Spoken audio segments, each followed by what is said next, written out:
तत्काल news live के video देखने के लिए हमारे चैनल को सब्सक्राइब कीजिए और नोटिफिकेशन पाने के लिए बेल आइकॉन प्रेस कीजिए।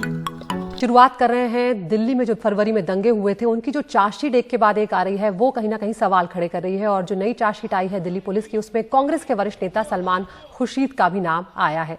एक गवाह ने मजिस्ट्रेट के सामने दिए बयान में भड़काऊ भाषण देने वालों में सलमान खुर्शीद, उमर खालिद, नदीम खान का नाम लिया है। पुलिस का दावा यह है कि ये गवाह साजिशकर्ताओं की कोर टीम में शामिल था। गवाह ने अपने बयान में कहा है कि योगेंद्र यादव, प्रशांत भूषण, सलमान खुर्शीद भी लोगों को एकजुट करने के लिए भड़काऊ भाषण दे रहे थे।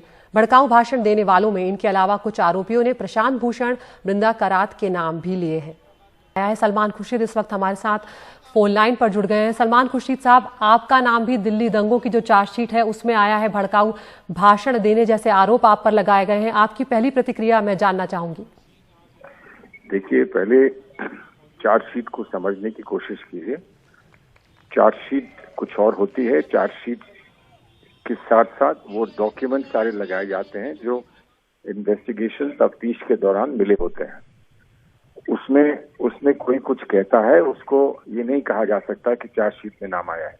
चार्जशीट में नाम चार्जशीट के हिस्से में ही आते हैं।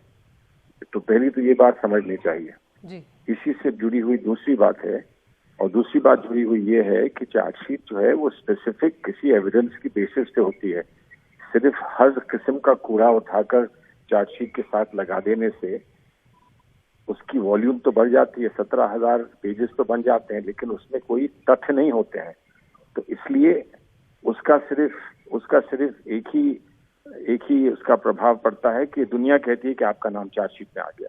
ये बड़ी गलत बात है। दूसरी बात, भड़काना शब्द, प्रोवोकेशन जो लिखा है वो कहीं कानून में ये तो नहीं लिखा है कि वो बाय इटसेल्फ इलीगल है, या किसी भी बात में अगर आपका कोई मत है उस मत को प्रस्तुत करने में आपको अधिकार है कि नहीं, वो तो हमारा कॉन्स्टिट्यूशन बड़ा स्पष्ट करता है।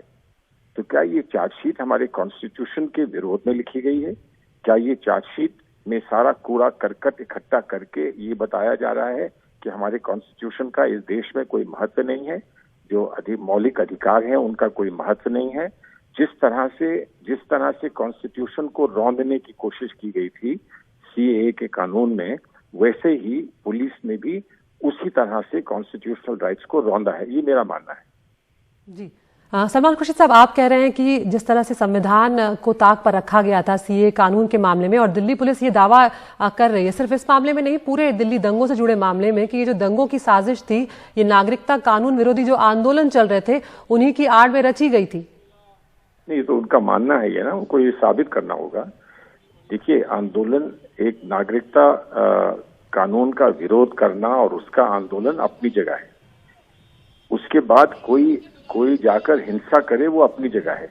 तो हिंसा के लिए उनको इस आंदोलन की आवश्यकता नहीं थी। जो हिंसा करना चाहते हैं वो हिंसा करते हैं, और उनको हिंसा के लिए उनको दंड भी दिया जाता है और देना चाहिए। लेकिन हिंसा इससे जुड़ी थी, इसका तो सबूत उन्होंने पेश नहीं किया है, अभी तक तो खैर नहीं किया है। उनको साबित करना पड़ेगा। इस बात को इस तरह से कहकर और लोगों को बदनाम करना और प्रश्न चिन्ह लगाना लोगों के मौलिक अधिकारों पर, ये ना शिष्टाचार बनता है, ना कानून बनता है, ना व्यवस्था बनती है।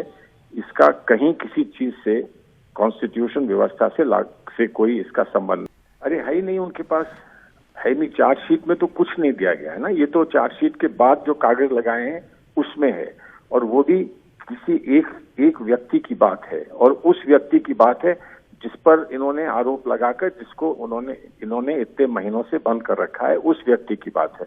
तो अब कोई भी साधारण व्यक्ति पर आरोप लगाना चाहता है तो किसी भी कैदी को पकड़ ले और उससे आरोप लगवा दे। ये हमारी व्यवस्था है क्या? इसके बाद तो फिर इस देश में कुछ बचेगा ही नहीं। देखिए, उनका मत क्या है, उनका इसमें लक्ष्य क्या है, कारण क्या है, मैं इसमें जाने का समय बर्बाद नहीं करूंगा अपना।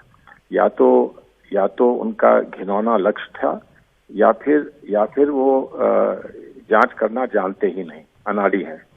इनमें से दो ही चीजें हो सकती हैं। अब इसमें जो चाहें आप उसको मान लें। बिल्कुल।